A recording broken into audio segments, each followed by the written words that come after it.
Hey everyone, Assalamu alaikum. This is me Zarin Tasnim Nitu from Nitu's Vlog. সবাইকে new ইয়ারের অনেক অনেক শুভেচ্ছা। Happy new year. By the way, new ইয়ারের উপলক্ষে প্রথম দিনে অফিসের সবাই চলে গেলাম টাইম স্কয়ারে টিম লাঞ্চের জন্য। টাইম স্কয়ারটি মোহাম্মদপুরের রিং রোডে অবস্থিত। এখানে অনেক ফুড কোর্ট রয়েছে এবং যেখানে অনেক ধরনের আইটেমও পাওয়া যায়।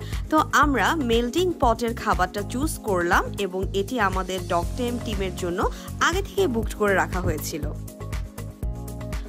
আমরা তাদের সেট মেনু নিয়েছিলাম and the food was so yummy and কোয়ান্টিটিও অনেক বেশি ছিল। ফ্যামিলি অ্যান্ড ফ্রেন্ডস গেট টুগেদারে চাইলে এটা ট্রাই করতে পারেন। তাছাড়া এখানের এনভায়রনমেন্ট অ্যান্ড ডেকোরেশনটাও খুবই নাইস ছিল। টিমের সবাই একসাথে বসে অনেক গল্পগুজব মজা অ্যান্ড সাথে খাওয়া দাওয়া করলাম। লাঞ্চ শেষে সবাই একত্র হলাম। সেখানে আমাদের ম্যানেজিং ডিরেক্টর আমাদের জন্য স্পিচ দিলেন, দেন আমরা একসাথে গ্রুপ পিক তুললাম। বছরের প্রথম দিনের শুরুটা এভাবে হয়েছে, যা খুব ভালো লাগলো। সো পরবর্তী ভিডিও দেখার জন্য চোখ রাখুন নিতুস পেজে। আল্লাহ হাফেজ।